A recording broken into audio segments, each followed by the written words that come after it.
बिस्मिल्लाहिर्रहमानिर्रहीम। नबी करीम सल्लल्लाहु अलैहि वसल्लम अयाम बीमारी में 3 दिन तक बाहर तशरीफ़ नहीं लाए। इन्हीं दिनों में एक दिन नमाज कायम की गई। हज़रत अबू बकर रज़ी अल्लाह तआला अन्हु आगे बढ़ने को थे कि नबी सल्लल्लाहु अलैहि वसल्लम ने हुज्रे मुबारक का पर्दा उठाया। जब हुजूर सल्लल्लाहु अलैहि वसल्लम का चेहरे मुबारक दिखाई दिया तो आपके रोए पाक व मुबारक से ज़्यादा हसीन मंज़र हमने कभी नहीं देखा था। कुर्बान इस हुस्न जमाल के फिर आपने हज़रत अबू बकर सद्दीक़ रज़ी अल्लाह तआला अन्हु को आगे बढ़ने के लिए इशारा किया और आपने पर्दा गिरा दिया और उसके बाद वफ़ात तक कोई आपको देखने पर कादिर ना हो सका।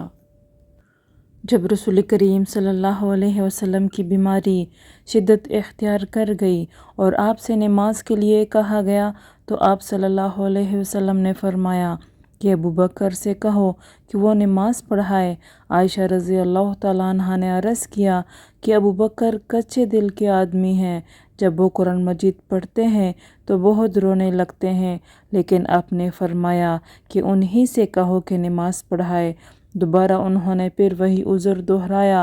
आपने फिर फरमाया कि उनसे नमाज पढ़ाने के लिए कहो, तुम तो बिल्कुल सवाहिब यूसुफ की तरह हो। इस हदीस की मुताबिक मोहम्मद बिन वलीद ज़ुबैदी और ज़हरी के भतीजे और इसहाक बिन यहया कल्बी ने ज़हरी से की है और अकील और मोमर ने ज़हरी से। उन्होंने हमज़ा बिन अब्दुल्ला बिन उमर से, उन्होंने नबी करीम सल्लल्लाहु अलैहि वसल्लम से।